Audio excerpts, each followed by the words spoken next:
শ্যামসুন্দর ব্লগে আপনাদের স্বাগতম। আমরা কলকাতার বিখ্যাত ইন্টারন্যাশনাল ট্যুর সংস্থা ডিসকভারি অফ ইন্ডিয়ার সাথে আমরা ইউরোপ ট্যুরে চলে এসেছি। আমি আর আমার মা ছাড়াও এই ট্যুরে আমাদের সহপাঠী আছে আরও 33 জন, যারা সকলে কলকাতা থেকে এসেছেন। আর রয়েছে আমাদের সাথে লোকাল লেডি ট্যুর গাইড আর রয়েছে ম্যানেজার। আমরা বেরিয়ে পড়েছি লন্ডন শহরের সাইট সিন দেখতে। আমাদেরকে এই লেডি ট্যুর গাইড ইনি বোঝাচ্ছেন রানী এলিজাবেথ রাজপ্রাসাদের, প্রিন্স চার্লস এবং সেই সঙ্গে সেন্ট্রাল বিগ মিউজিয়াম সকাল 10টায় ওপেন হয় আর রাত 8টায় ক্লোজ হয়, সেই সম্পর্কে লন্ডন শহরে নানান খুঁটিনাটি তথ্য। কলকাতা থেকে সুদূর ইউরোপ ট্যুরে এসে এখন আমরা রয়েছি লন্ডন শহরে। আমরা এখন লন্ডন শহরের সাইট সিন ঘুরে দেখব। এরপর আমরা যাব লন্ডনের বিখ্যাত বাকিংহাম প্যালেসে, যেখানে রানী এলিজাবেথ থাকেন।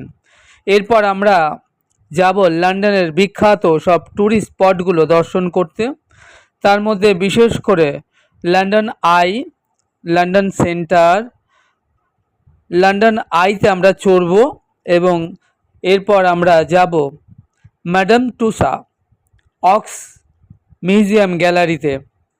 তারপর সেখান থেকে আমরা টেমস নদীবক্ষে ক্রুজে চড়ে ভ্রমণ করব এবং তারপর যাব টাওয়ার ব্রিজে।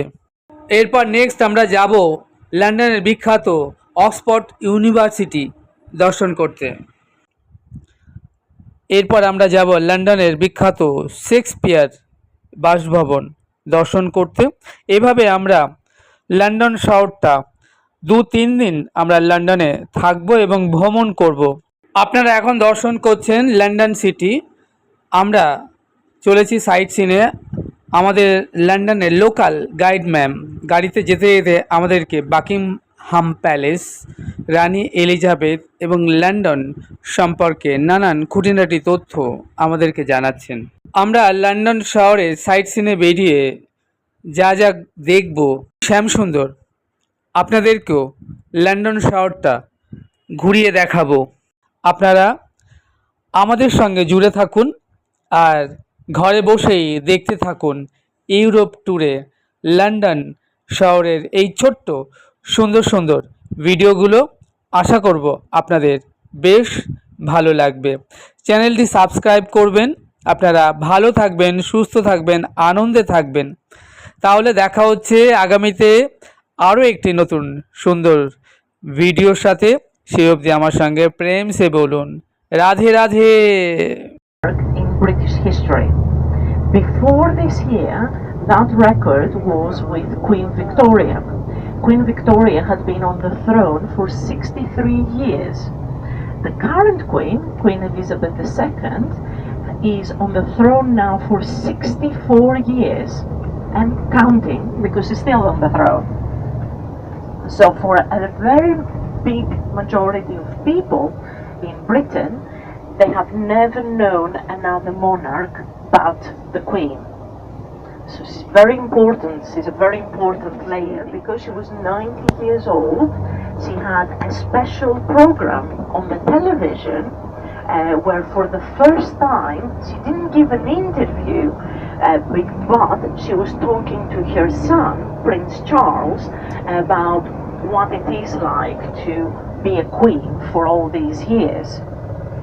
So we've managed to see her speaking on another occasion rather than just on Christmas. The Queen speaks to the public at least once a year on Christmas, when she reads a special announcement on what is going to happen in the country for the next year and what happened in the year before. So the whole of the British population, if they're awake and they haven't eaten themselves to sleep, they will watch the Queen's speech, as it is called. So it's a very important occasion for the British population. also the Queen appears in public on a very special or on another special occasion, which is called the State Opening of Parliament. That is going to happen this year on the 18th of May, so in about 12 days' time. And what happens on the State Opening of Parliament is that the Queen leaves Buckingham Palace, which is the official residence or her official house, let's call it that, when she's in London, and she goes to the Houses of Parliament. So she does that in a carriage, and it's a very grand occasion. There are lots of riders who walk beside the Queen's and once she gets into the House of Parliament, she will meet with the House of Commons and the House of Lords, and she reads a speech. The speech is not actually written by the Queen herself, but it is written by the Prime Minister. And in that speech, the Queen says what is going to happen in the country from a political point of view. So it's a very important occasion, and that way we know what we are going to face in the next year. We have a lot of respect for the Queen, but she has no political power whatsoever.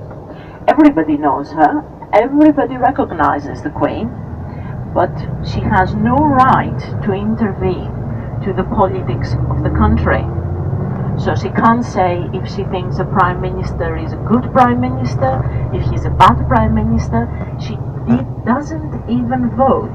She does have the right to vote, but she has never voted because she doesn't want to influence the country with her opinions.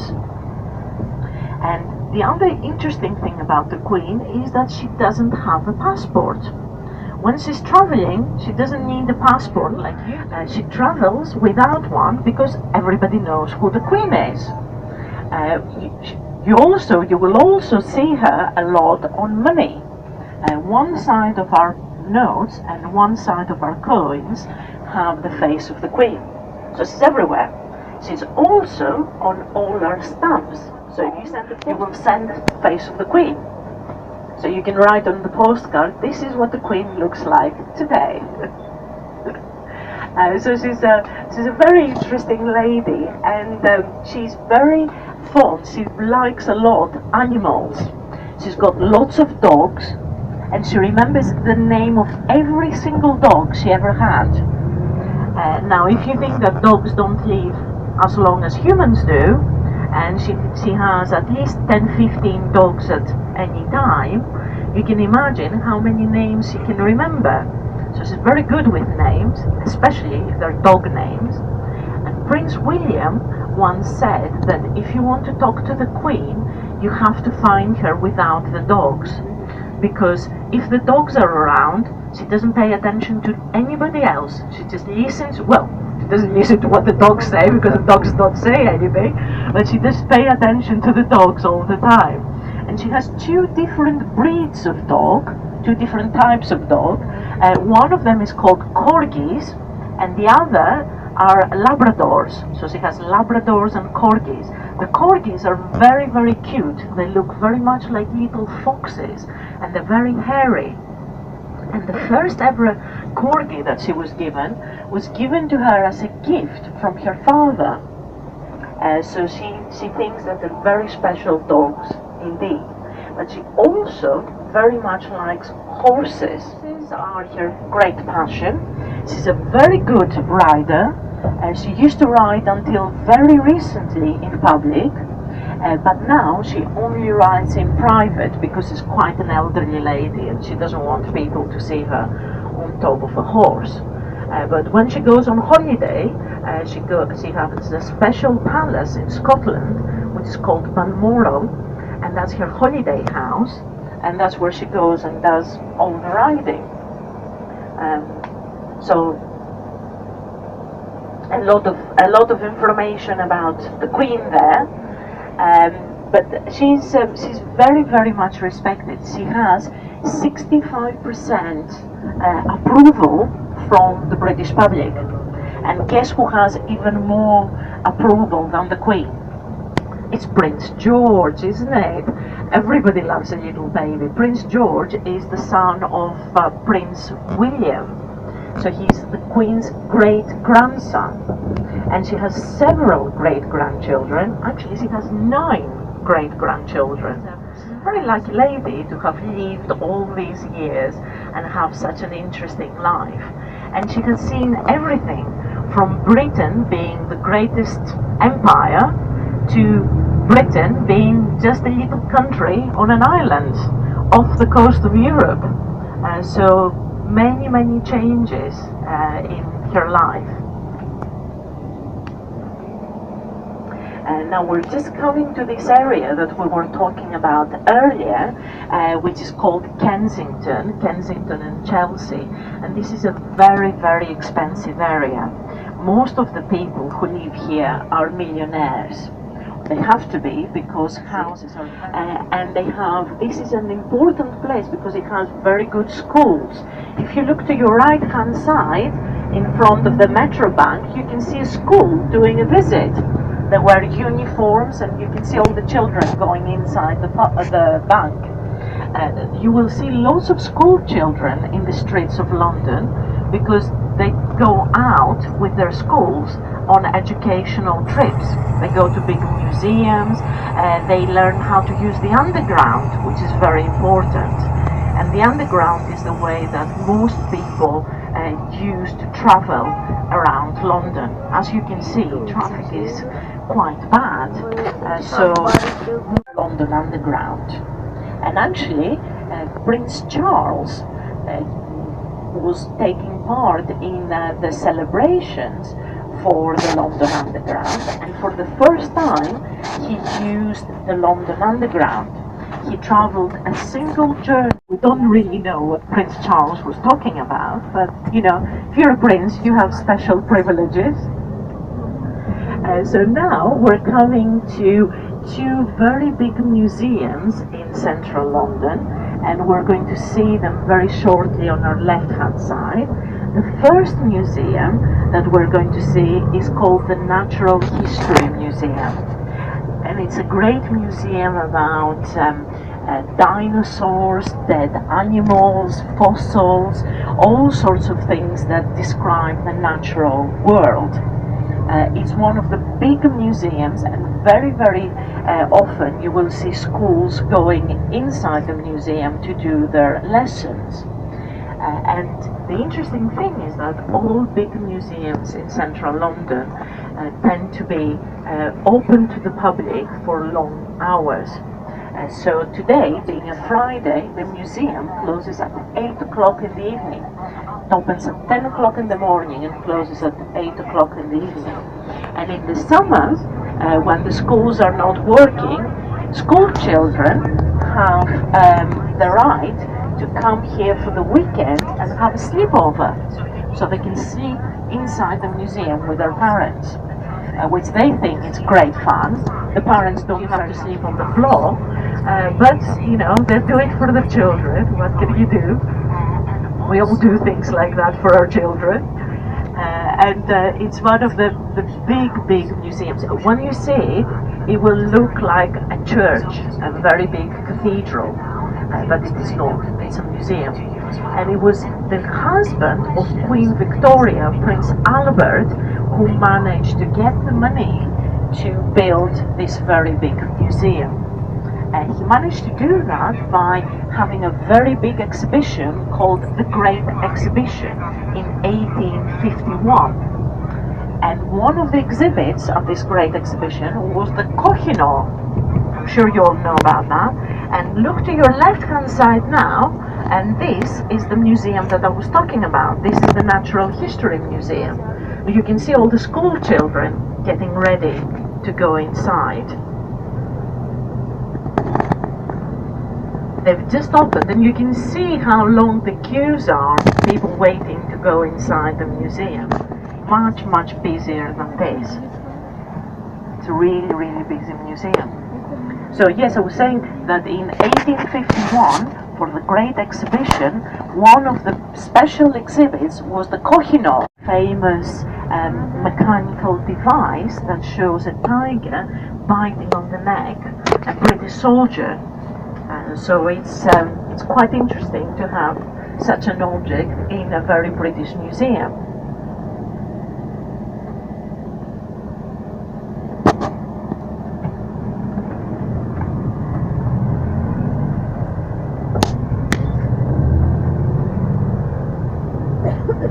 And now the area we're coming into, this is all shopping area, but it's very expensive shopping. This is the area of Brompton Road and Knightsbridge, where you really need to have a lot of money to come and shop. And we're going to see one of the famous big department stores very shortly. It's called Harrods, and it's famous for being able to sell anything from a helicopter down to a needle. So you can buy whatever you want in Harrods, or so they say. I don't know if you have any desires to buy helicopters. I certainly can't afford a helicopter, but if you have lots of money, you can come here and buy gold. You can buy a bar of gold, which at the moment costs about £45,000. Or you can buy one of the most expensive pairs of shoes in the world, which costs £32,000, and it's made out of gold, and it looks like Cinderella's slippers. So it's a very strange pair of shoes. And Harrods is on our right hand side just now. It has lots of very nice window displays. This is the place where everybody wants to come and buy a bag of tea, which of course comes from India. So maybe you should bring some from home and then just put it in a bag of Harrods and take it back as a present.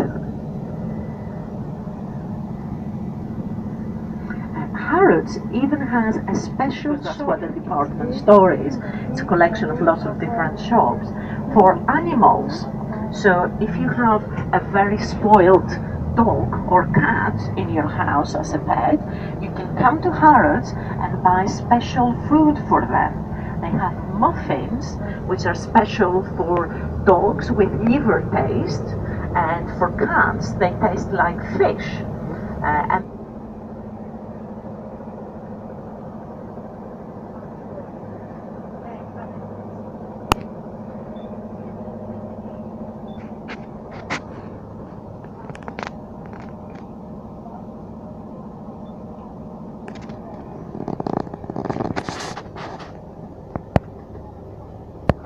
able to buy hay for the horses here.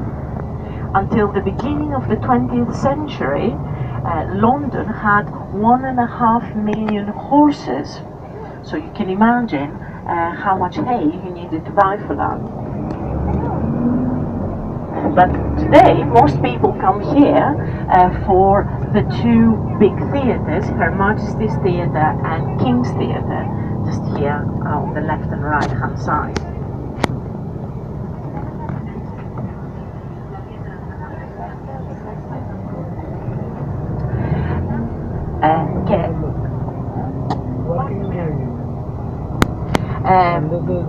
And now we're in the most central square in London, and we're heading towards Trafalgar Square. Very, very famous because this is the place where anybody celebrates anything in London. And this is where the Indian community celebrates Diwali. So they can hire the square and have big celebrations. It's just on our left-hand side now, and it's very famous for the fountains and the big lions that are all around the statue of Admiral Nelson. Luxury কারে করে লন্ডনে site scene দেখতে দেখতে আমরা চলেছি Buckingham প্যালেসের দিকে। লন্ডনের local lady guide আমাদেরকে লন্ডন সম্পর্কে, রাজপ্রাসাদ সম্পর্কে, রানী এলিজাবেথ, কুইন ভিক্টোরিয়া সম্পর্কে নানান কথা এতক্ষণ ধরে আমাদেরকে বললেন। তার son prince Charles, prince William, prince জর্জের সম্পর্কে কথা বললেন। তার সঙ্গে যে সেন্ট্রাল বিগ মিউজিয়ামের কথা, ব্রিটিশ মিউজিয়ামে কাহিনী রয়েছে সে কথাও তিনি জানালেন, আর যেটি সকাল 10টায় ওপেন হয়, রাত 8টায় ক্লোজ হয়। রাজপ্রাসাদের নানান খুঁটিনাটি তথ্য আমরা তার মুখ থেকে এতক্ষণ ধরে শুনতে পেলাম। এবার আমরা এগিয়ে চলেছি central square, most important tourist spot. গাড়ি থেকে আমরা নেমে পড়লাম, চলুন তাহলে জায়গাটা ঘুরে দেখা যাক।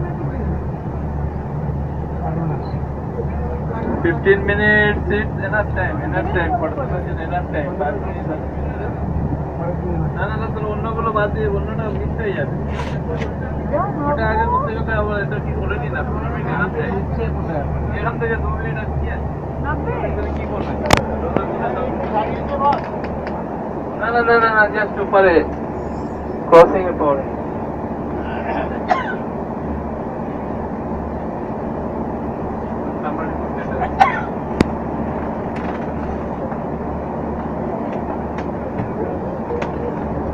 যেখানে সেখানে নামাবে না, অনেক সময় ভালো করে দেখে নিন, ফটো তুলে নিন, পরে বলে 10টা 50-এ করছে, প্লিজ কিপ এ টাইম।